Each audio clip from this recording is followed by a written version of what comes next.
First thing we're going to do is an update on what happened after the bath. Okay, so I took the bath. Eventually, I went to sleep. And first, I had the sigil here, which you'll see it's got the bunch of the fennel seeds from the bath water in it. And so, first, as I lay down, I began visualizing that sigil, and it came down like two legs in my vision to touch my head and my feet and began spinning with me and spinning me up into like this vortex again. And I went up towards the bridge. Like, I don't know. I went up towards something. I went up into, I was drawn up into the sigil, I suppose. A little hard for me to define that. Anyways, I was drawn up, and then I saw like oh, it was kind of silly. I saw these little barbarians getting jumped up onto, like, they had this catapult, and one was on one side, and the other would jump on the other, and they'd jump up, and they were making parts of the bridge, I suppose.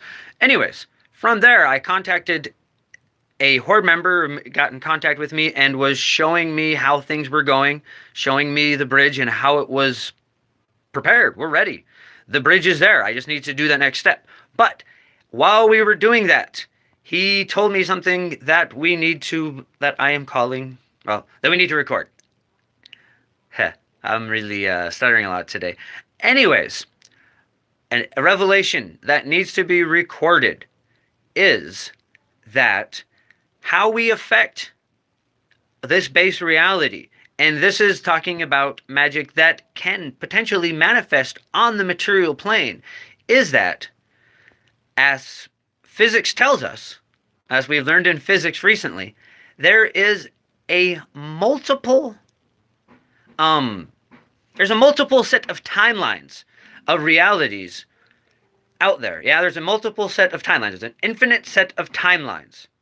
But only some of them are inhabited by awarenesses, because they need to be observed. Yeah, even the electrons of reality and protons, they need to be observed, or they're affected by observation, is what we have learned. So what I was told was that in each one of these timelines, they all exist as potential, but without an observer, they are simply that, untapped potential that are surrounding the timelines which have actual awarenesses in them, such as ours. And so, to our reality, what we do is we can actually reach over and become aware of this potential in these unobserved timelines and draw that potential into our timeline so that it can be manifest in our reality. I was just discussing this in the guild right now before, so I could get my mind around the concept before I did this video, and I used the example of that in an alternate timeline, there's a jar, yeah, and a rock fell on this jar and knocked it off the shelf.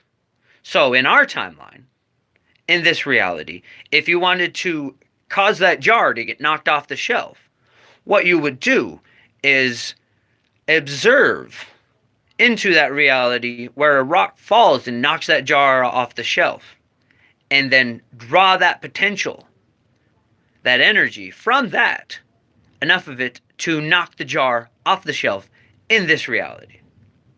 And this is how other magic works as well. We are drawing from potential in these unobserved realities and pulling that potential into our reality to affect what we actually do observe.